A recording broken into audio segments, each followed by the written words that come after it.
ಕರ್ನಾಟಕದ ಸರ್ಕಾರದಿಂದ ಇನ್ನೊಂದು ಹೊಸ ಮಹತ್ವದ ಒಂದು ಆದೇಶ, ಒಂದು ಪ್ರಕಟಣೆ ಬಂದಿದೆ.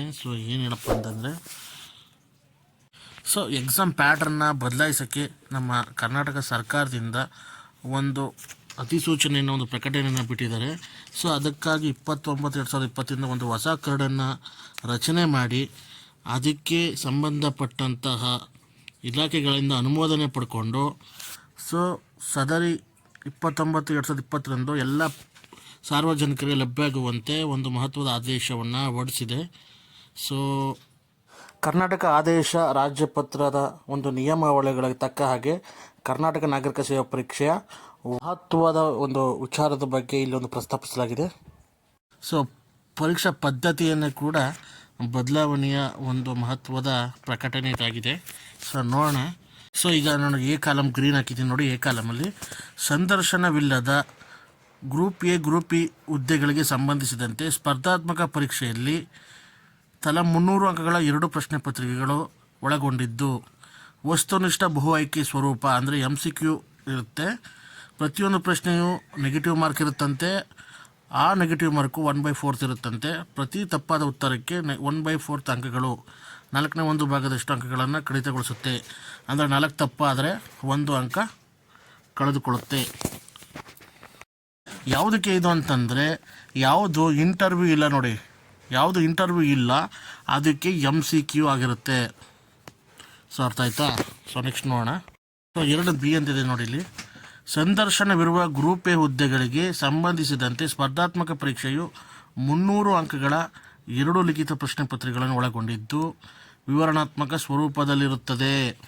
ಅಂದರೆ ಯಾವುದ್ಯಾವುದು ಇಂಟರ್ವ್ಯೂ ಬೇಸ್ಡ್ ಇರುತ್ತೆ ನೋಡಿ, ಆ ಇಂಟರ್ವ್ಯೂ ಬೇಸ್ಡಲ್ಲಿ ಡಿಸ್ಕ್ರಿಪ್ಟಿವ್ ಇರುತ್ತೆ. ಅಂದರೆ ಈಗ UPSC ಮೇನ್ಸಲ್ಲಿ ಎಕ್ಸಾಮ್ ಬರೀತೀವಿ ನೋಡಿ, ಒಂದು ಪ್ರಶ್ನೆಗೆ 4-5 ವಾಕ್ಯದಲ್ಲಿ ಉತ್ತರಿಸ್ತೀವಲ್ಲ, ಆ ರೀತಿಯಲ್ಲಿ 300 ಅಂಕಗಳಿಗೆ 2 ಕ್ವಶನ್ ಪೇಪರ್ ಇರ್ತದೆ.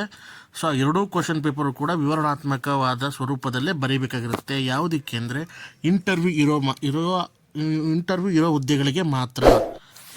ಇದು ಅರ್ಥ ಆಯಿತು ಅಂದ್ಕೊಟ್ಟಿದ್ದೀನಿ.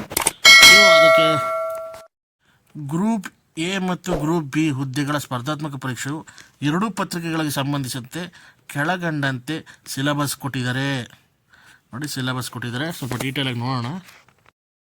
ಸಿಲೆಬಸ್ ಕೊಟ್ಟರೆ ನೋಡೋಣ. ಪತ್ರಿಕೆ 1ಗೆ ಸಾಮಾನ್ಯ ಪತ್ರಿಕೆ, ಅಂದರೆ ಜನರಲ್ ನಾಲೆಡ್ಜ್ ಏನಿದೆ ಅದರದ್ದು, ಕರೆಂಟ್ ಅಫೇರ್ಸ್ ಇದೆ, ಸಾಮಾನ್ಯ ವಿಜ್ಞಾನ ಇದೆ, ಕರ್ನಾಟಕದ ಹಿಸ್ಟ್ರಿ ಇದೆ, ಮತ್ತು ಜಿಯೋಗ್ರಫಿ ಅಂದರೆ ಭೂಗೋಳಶಾಸ್ತ್ರ ಇದೆ, ಭಾರತದ ಇತಿಹಾಸ, ಭೂಗೋಳಶಾಸ್ತ್ರ ಅಂದರೆ ಭಾರತದ ಭೂಗೋಳಶಾಸ್ತ್ರ, ಸಮಾಜ ವಿಜ್ಞಾನ, ಸಾಮಾನ್ಯ ಬೌದ್ಧಿಕ ಅಂದರೆ ಮೆಂಟಲ್ ಅಬಿಲಿಟಿ, ಭಾರತದ ಸಂವಿಧಾನ ಕಾನ್ಸ್ಟಿಟ್ಯೂಷನ್ನು, ಸಾರ್ವಜನಿಕ ಆಡಳಿತ ಮತ್ತು ಗ್ರಾಮೀಣಾಭಿವೃದ್ಧಿ ಅಂದರೆ ಅಡ್ಮಿನಿಸ್ಟ್ರೇಷನ್ನು, ಪಬ್ಲಿಕ್ ಅಡ್ಮಿನಿಸ್ಟ್ರೇಷನ್ ಮತ್ತು ರೂರಲ್ ಡೆವಲಪ್ಮೆಂಟ್ ಬಗ್ಗೆ, ಮತ್ತು ವಿಜ್ಞಾನ ಮತ್ತು ತಂತ್ರಜ್ಞಾನ science and tech, economy Indian economy ಅಂದರೆ ಭಾರತದ ಅರ್ಥವ್ಯವಸ್ಥೆ, ಅಂತಾರಾಷ್ಟ್ರೀಯ ಸಂಬಂಧಗಳು ಇಂಟರ್ನ್ಯಾಷನಲ್ ರಿಲೇಷನ್ನು, ಮತ್ತು ಪರಿಸರ ವಿಜ್ಞಾನ ಎನ್ವಿರಾನ್ಮೆಂಟು, ತಾರ್ಕಿಕ ಆಲೋಚನೆ ಅಂದರೆ ಮೆಂಟಲ್ ಅಬಿಲಿಟಿ ರೀಸನಿಂಗು, ಆಮೇಲೆ ದೈನಂದಿನ ಗ್ರಹಿಕೆ ವಿಷಯಗಳು ಸೇಮ್ ಅದೇ ಮೆಂಟಲ್ ಅಬಿಲಿಟಿ ಇದೆ. ಮತ್ತು ನಿಗದಿಪಡಿಸಲಾದ ಎಲ್ಲ ಅರ್ಹತಾ ಪರೀಕ್ಷೆಗಳಲ್ಲಿ ಉತ್ತೀರ್ಣನಾಗುವ ವ್ಯಕ್ತಿಯಿಂದ ನಿರೀಕ್ಷಿಸಬಹುದಾದ ಪ್ರಾಯೋಗಿಕ ಜ್ಞಾನವನ್ನು ಒಳಗೊಂಡಿರತಕ್ಕದ್ದು. ಒಂದು ಸಾಮಾನ್ಯ ವ್ಯಕ್ತಿಗೆ ಏನೇನು ಕೊಡ್ಬೋದು ಎಲ್ಲ ರೀತಿಯ ಸಿಲೆಬಸ್ಗಳು ಕೂಡ ಪತ್ರಿಕೆ 1ನಲ್ಲಿ ಆ್ಯಡ್ ಆಗಿರುತ್ತೆ.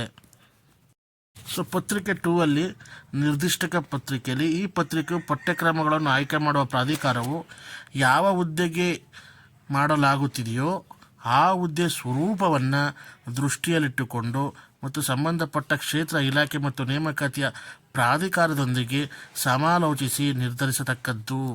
ಅಂದರೆ KS ಮಾಡ್ತಾರೋ ಅಥವಾ PDO ಅಥವಾ ವಿಲೇಜ್ ಅಕೌಂಟೆಂಟು ಅಥವಾ ಯಾವ A ಮತ್ತು B ಗ್ರೂಪ್ದು ಏನು ಬರುತ್ತೋ ಅದು ಆ ಡಿಪಾರ್ಟ್ಮೆಂಟಿಗೆ ಸಂಬಂಧಪಟ್ಟಂತೆ ಆ ಕ್ವಶನ್ ಪೇಪರ್ನ ರೆಡಿ ಮಾಡುವಂತಹ ನಿರ್ಧಾರ ಆಯಾ ಇಲಾಖೆಯ ಪ್ರಾಧಿಕಾರಕ್ಕೆ ಸಂಬಂಧಪಟ್ಟಿದ್ದಾಗಿರುತ್ತೆ ಅಂತ ತಿಳಿಸಿದ್ದಾರೆ. ಇವಿಷ್ಟು ಸಿಲೆಬಸ್ ಆಗಿದೆ. ಎಲ್ಲ ನೋಡ್ಕೊಳ್ಳಿ. ಎಕ್ಸಾಮ್ ಪ್ಯಾಟ್ರನ್ ನಮಗೆ ಗೊತ್ತಿರೋದೆ. ಇಂಟರ್ವ್ಯೂ ಇಲ್ಲದೆ ಇರೋದಕ್ಕೆ MCQ ಇರುತ್ತೆ, 300 ಮಾರ್ಕ್ಸ್ ಇರುತ್ತೆ, 1/4 ನೆಗೆಟಿವ್ ಇರುತ್ತೆ. ಇಂಟರ್ವ್ಯೂ ಇರೋದಕ್ಕೆ 300ದು 2 ಪೇಪರ್ ಇರುತ್ತೆ, ಅದು ಡಿಸ್ಕ್ರಿಪ್ಟಿವ್ ಇರುತ್ತೆ, ವಿವರಣಾತ್ಮಕ ಬರೆಯೋದು. ಇದಿಷ್ಟು ಎಕ್ಸಾಮನ್ನು ಮುಂದಿನ ವರ್ಷಗಳಲ್ಲಿ, ಮುಂದಿನ ತಯಾರಿಗಳಲ್ಲಿ ಇದನ್ನು ಪ್ರಸ್ತುತಪಡಿಸ್ತಾರೆ. ಸೊ ಆಗ ಅಪ್ಡೇಟ್ ನೋಡೋಣ. ಸದ್ಯಕ್ಕೆ ಈಗ ಪರೀಕ್ಷೆ ಪದ್ಧತಿಯನ್ನೇ ಬದಲಾಯಿಸೋ ರೀತಿಯಲ್ಲಿ ಒಂದು ಹೊಸ ಪ್ರಕಟಣೆ ಬಂದಿರೋದು ಎಲ್ಲ ನಿಜಕ್ಕೂ ಆಶ್ಚರ್ಯವಾದ ಸಂಗತಿ. ಸೊ ಮುಂದಿನ ದಿನಗಳಲ್ಲಿ ನೋಡೋಣ ಇದು ಯಾವ ಥರ ಡೆವಲಪ್ಮೆಂಟ್ ಆಗುತ್ತೆ, ಯಾವ ಥರ ಬೆಳವಣಿಗೆ ಆಗುತ್ತೆ ಅಂತ. ಸೊ ಇದೇ ಥರ ಹೆಚ್ಚಿನ ಕಂಟೆಂಟ್ಗಳಿಗೋಸ್ಕರ ನಮ್ಮ ಚಾನಲ್ನ ಸಬ್ಸ್ಕ್ರೈಬ್ ಮಾಡಿ. Thanks for the watching. ಎಲ್ರಿಗೂ ಆಲ್ ದ ಬೆಸ್ಟ್.